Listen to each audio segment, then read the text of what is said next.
Hello everyone! Today I'm going to review this show that I recently watched released by Netflix, Emily in Paris. It's basically another version of The Devil Wears Prada without the witty lines of Miranda Presley. Showing a lot of florals right now, so I was thinking I could Florals for spring. Groundbreaking. Response of the audience haven't been pretty good. Well, it's kind of like a love and hate, but they're mostly saying that this show promotes a cultural superiority of Americans since they're constantly making fun of the French culture. I don't know, but you take the typical American girl, a little bit of obnoxiousness, a little bit of Mary Sue because we have a little around the hot guys around, and voila, you have the protagonist herself, a big cliche. So I just don't see why people seem so offended by the show making fun of French culture, since it's clear that they're making fun of the American culture. How the protagonist seems so woke with all those, career movements like feminists and all that jazz. Very sexy, no? Sexy or sexist? What is the problem? So, I don't know. I don't see why people seem so offended by it. I saw a comment from someone in YouTube saying that Emily, the protagonist, is kind of like a mixture of the worst traits of Blair and Serena from Gossip Girl. From Blair will be the stubborn and whinny attitude without her intelligence, and from Serena, her questionable taste in men without her charisma or social skills. I gotta say that person nailed it. I never been a huge fan of Gossip Girl myself. I've always been more a Sex and the City girl. I think I watched a couple of seasons of Gossip Girl, but as far as I know, for what I remember, the person nailed it. And actually, they're constantly making reference of Gossip Girl. The protagonist is a fan herself. Basically, this show is kind of like an homage of movies like The Devil Wears Prada, as I mentioned already, and it's pretty obvious. The girl who gets into an industry that she doesn't know about. Fashion in this case as well. It happens in a cosmopolitan city, Paris. These sort of like girly shows, like Sex and the City, which, shocking not, it's the same creator for this show as well. So yeah, that's basically it.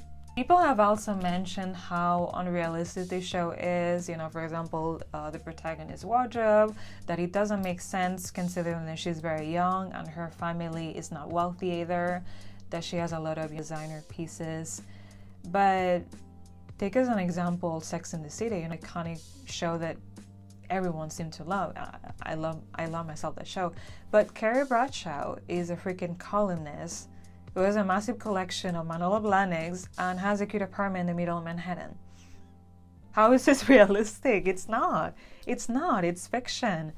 And it's actually one of the only things that I like about this show, Emily in Paris, how freaking realistic it is. I wish that, my job will transfer me to Paris, run into a hot neighbor. Emily's apartment, she seems to be living in one of the best and most expensive areas in Paris. I would say maybe the 5th arrondissement, I'm not sure. But also her apartment is located in the last floor of the building. Back in the days is where the servants used to live. They're called chambres de bonne. And usually they're very small rooms, usually of 9 square meters, very small and very precarious compared to her huge and luxurious apartment.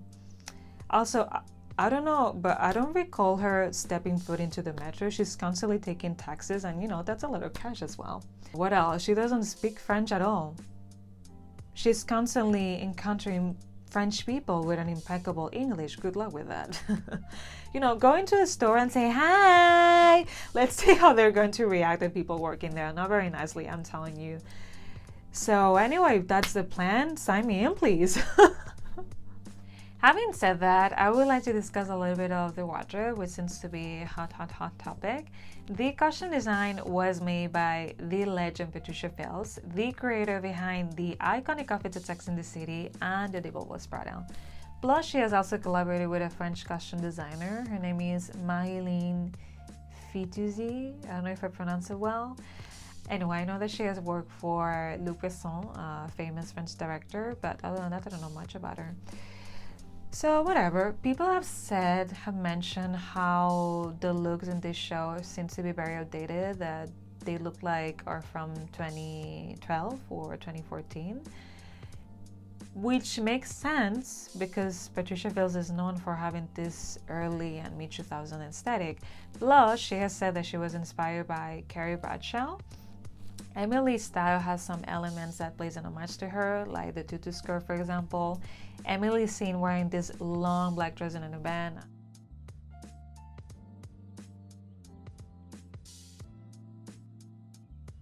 Another icon that she plays homage is Audrey Hepburn. There's an episode that Emily is going to the opera and her makeup and her hairstyle looks very similar to Audrey Hepburn.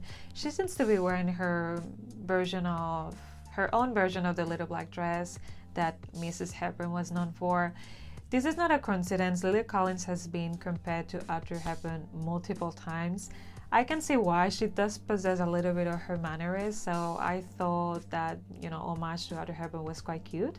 Do I like Emily's fashion sense? No, not really. I don't like it. But I do like some single pieces that she wears. For example, that gorgeous fuchsia coat. I instantly knew that it was from Kenzo because I have worked for the brand myself and I was on that collection and that coat was my favorite piece. Gorgeous, gorgeous coat. Also, she's seen wearing other pieces from that same collection. I believe in the first episode when she's still in Chicago, she's wearing that all logo Kenzo dress with that same fuchsia color. That was one of the colors of that collection. But yeah, her outfits are a no for me.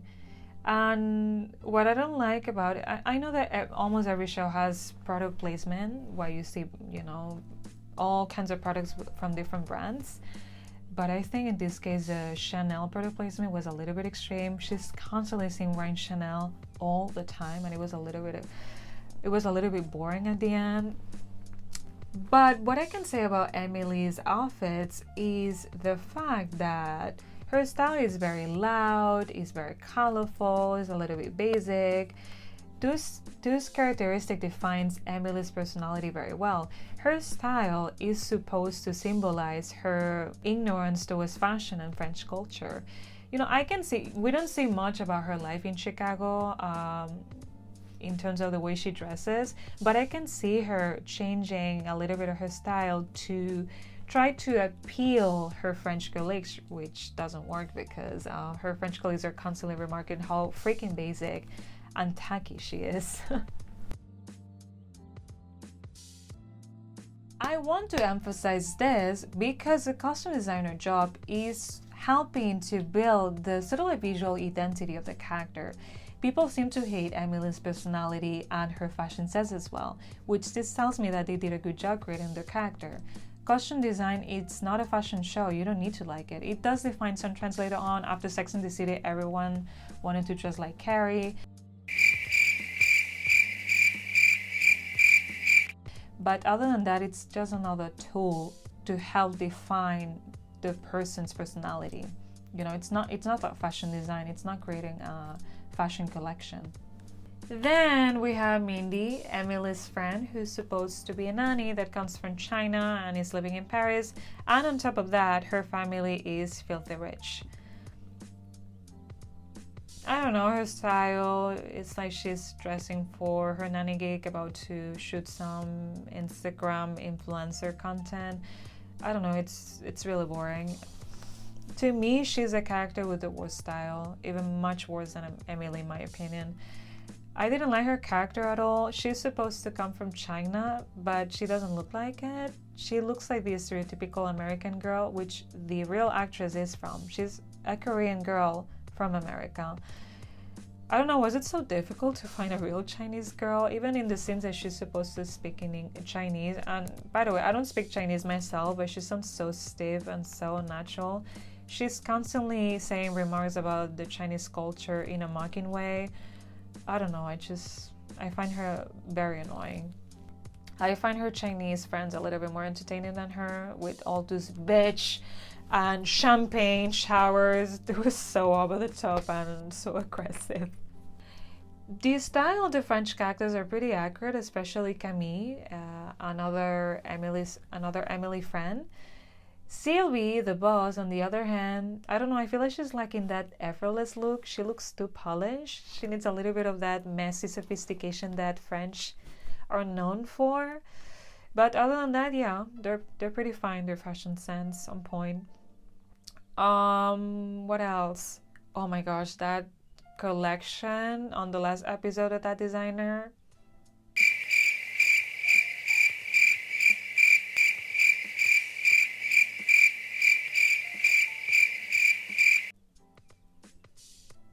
No comments. Overall, these shows suck. The sense of humor is cringy, but I still enjoy it. It was a fun trash to watch, and I'm a sucker for Paris. I love this city, and the city looks gorgeous. It's a show to escape from reality. Ridiculous and unrealistic it is. It reminds me a little bit of those movies from the 50s and 60s. For example, that movie called Pillow Talk, where Doris Day is the protagonist. You know, no deep meaning, but they're cute to watch, especially because of the wardrobe. Well, in this show, the wardrobe was pretty meh, in my opinion. They could have added a little bit of more edginess. But yeah, I just don't get why people have reacted so harshly. It's not a show meant to.